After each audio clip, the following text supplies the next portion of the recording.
got deep. So sorry, you haven't seen it yet. but that one is the one for me.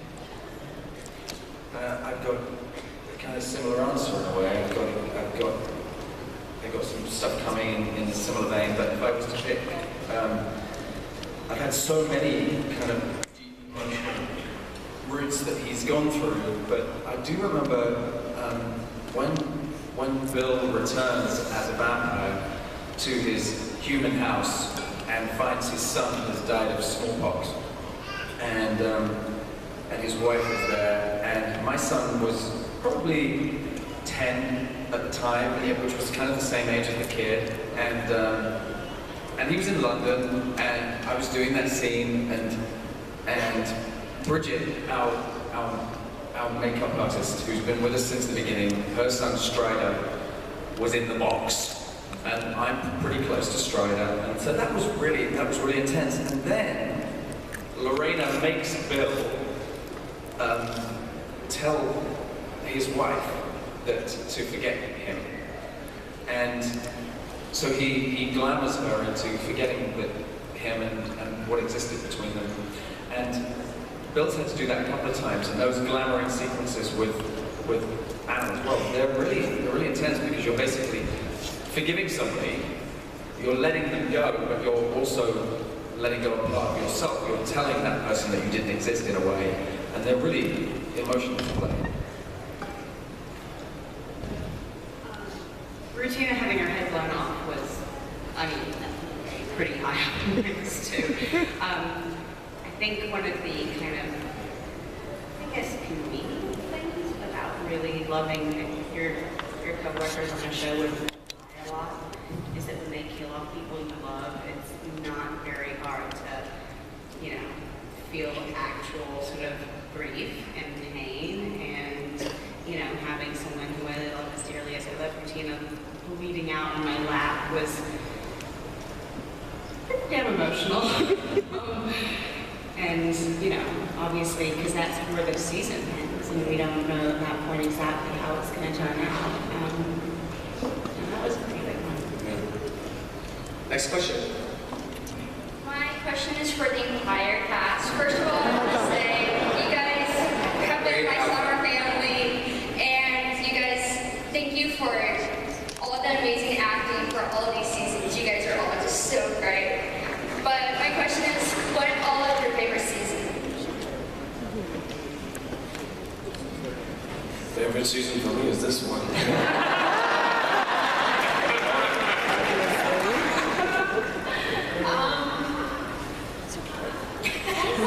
That's really hard to answer. I've loved so much of what Jessica's done. Maybe 4 or 6. I think those were the hardest seasons for Jessica. She went through so much, so that's the most fun for me. So yeah, 4 or 6.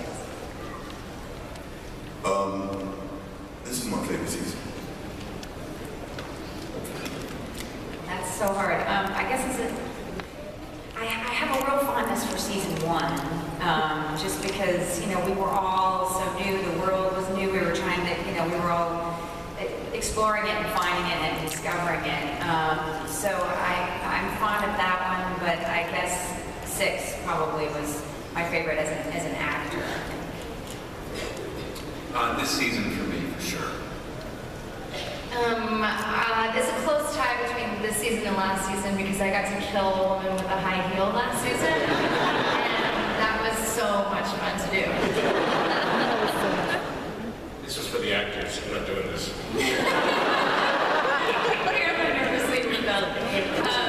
This season has been really amazing, and just as a side note or close second, the rotting face was really fun. It was really amazing for me. It was the first time I got my own storyline, but this season is right here still. For me, it would be season 5 when I was turned into a vampire. I got to work with that with Kristen. Had a lot of it. That was a lot of fun. I think I have a bond too for season 1, just because it was the first one right now, and I got to do so much great stuff with Rutina. But I think I can't even remember what happened in each season. I'm trying to remember there were a couple with my brother, and there was some good acting stuff that I got to do. I think in 4, some really good stuff.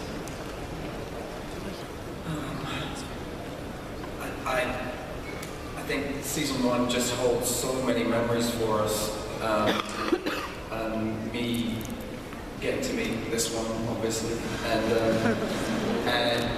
but also this season with Dennis O'Hare, who played Russell Edgerton, because he made me remember what it was that made me love acting in the first place. Don't quite know how to follow that. I think there's something about the first season, even though there's been so many amazing moments along the way, that it's actually kind of lost just one season. There's something about the uncertainty of what was the outcome of the show. Were we actually going to be a show where people can just think we lost our minds?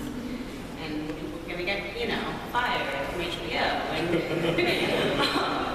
But, that we had no idea, because we were creating this whole kind of fantasy, obviously based on Charlene's novels, but this bringing it to life. And it's not exactly an easy pitch if you were to try to describe it, as far as, this could be a totally successful TV show. So there's something kind of exciting about that uncertainty, and also it was firsts, and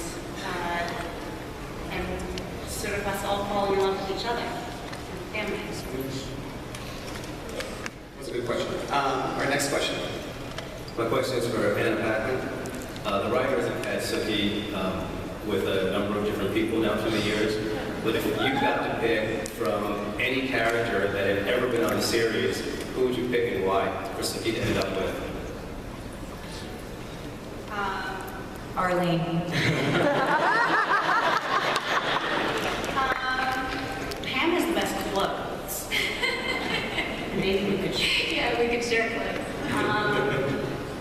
Honestly, I get asked that so much, and I know that every time anyone gets near answering that question, they get in trouble with some faction of people who love somebody. That I've just kind of almost prevented myself from actually forming a real, actual authentic opinion. But I gotta say, Charlene ending it with Sam, that to me made a lot of sense, because they're just weird enough. But just normal enough. And they can both exist during daytime, so that's plus. They can have children, But I understand why she made that decision. Yeah. I'm so sorry.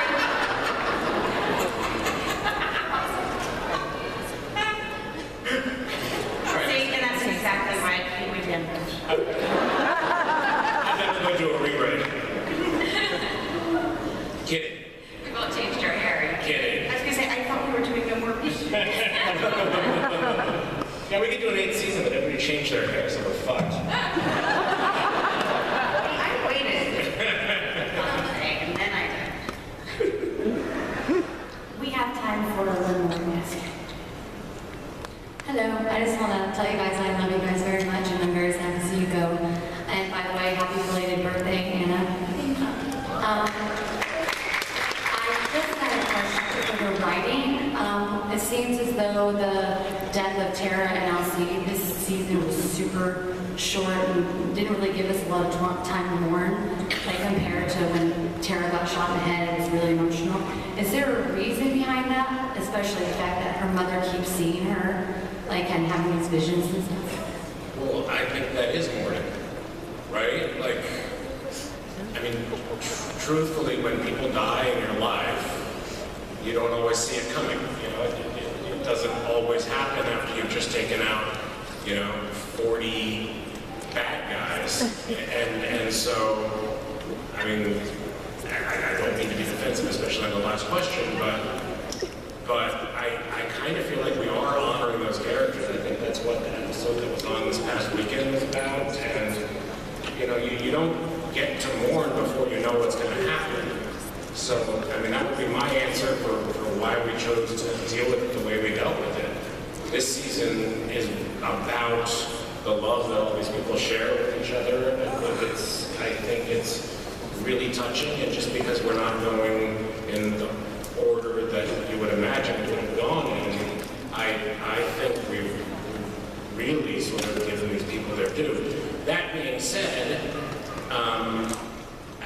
you know, it's our last season. We didn't know last season that it was going to be our last season. So, you know, as I've already answered, I think that this season had to be about Bill and Sookie. It's not going to be exactly what you think it is, but you know, Alcide, you know, sadly had to go. I know there's a ton of love there, but you know, we've got 10 episodes to do what we've got to do. And I don't think Sookie's done being sad about what happened to Alcide. If I could just chip in for a second also, I think that people mourn in different ways in different circumstances. And it's not like it's a really easygoing, mellow week in Hong Kong, you know what I mean? Like there's a lot of other stuff going on, and sometimes it's actually not possible to be able to break down and completely fall apart. And that's not a luxury that Sookie or any of these people have at the moment. And I get some people think that looks like we're not mourning, but I think having to put on a brave face while we're dealing with that is a very different kind of mourning, but you know, just as respectful. Yeah. And truthfully, I think that episode 4, when Sookie had to put on that brave face and power through, despite the fact that she was feeling sad, I think it's all there. I don't, you know, I've come to trust the actors on this show implicitly, and if they have to play multiple things at the same time because life is complicated, then I know they can do it. So, you know, I thought it was all there. If not, I'm really sorry. No, it was great. It was great. And so before we go, though, we have a special sneak preview of the final episodes of True Blood. So you guys, thank you all for doing the Q&A, though. Thank you all.